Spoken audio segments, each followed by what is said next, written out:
Hoćemo na Dale-a. Da. Dale Carnegie. Evo, imamo opet dvije knjige, malo smo kasnije krenuli, telefoni u studiju su vam objavljeni upravo na ekranu.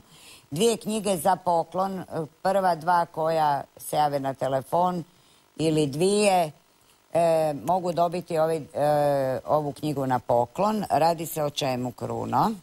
Pa evo, knjiga se zove Kako stvoriti uspješne odnose na poslu i u privatnom životu. Dale Carnegie, već sam spomenuo, je napisao.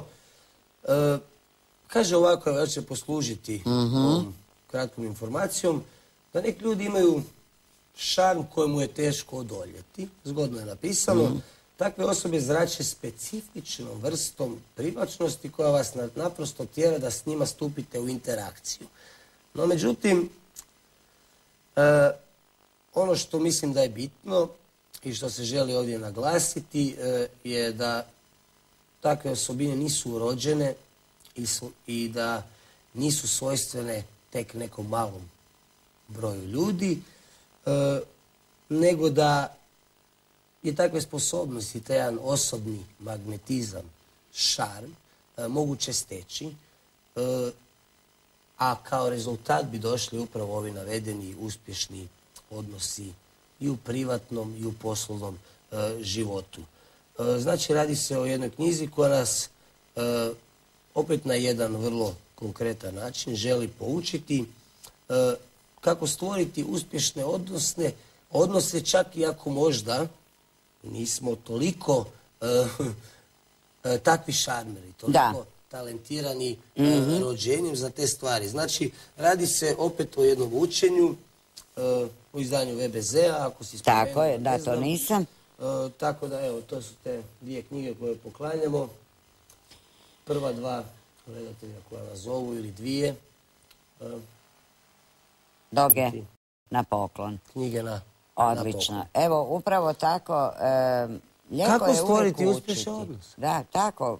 Uspješne odnose se mogu zapravo stvoriti tim emotivnim otvaranjem, pričanjem o sebi, o stanju u kojem zaista jesi, koje ništa ne korigiraš, nego ga jednostavno predstaviš takvim kako se i osjećaš. Znači, osjećaj je nešto što ne smijemo tajiti, jer svako zatajivanje osjećaja nama šteti, ali ne samo nama, nego i onima koji se s nama druže, koji su nam ili u privatnosti, ili u poslovnosti, ili u prijateljstvu.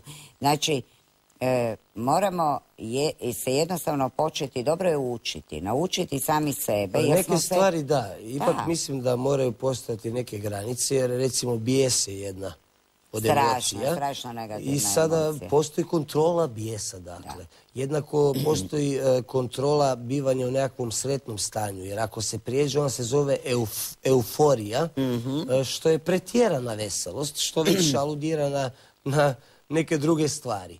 Znači, nitko ovdje od nas dvoje, govorit ću zajednički u naše ime, sumnjam da propagiramo divljanje emocija. Samo smo željeli, ja mislim, upozoriti na to da bi trebalo proslaviti neuništivost emocija, unatoč okruženju, unatoč stanju u kojem vrlo često nam svima djeluje kao da više nema nikakvih emocija, ali znaš šta je najbolji pokazatelj? Svatko onaj koji u bilo kojem trenutku posumnja ili mu se učini da živi u svijetu gdje su svi oko njega bez emocija, to mu govori jednu stvar.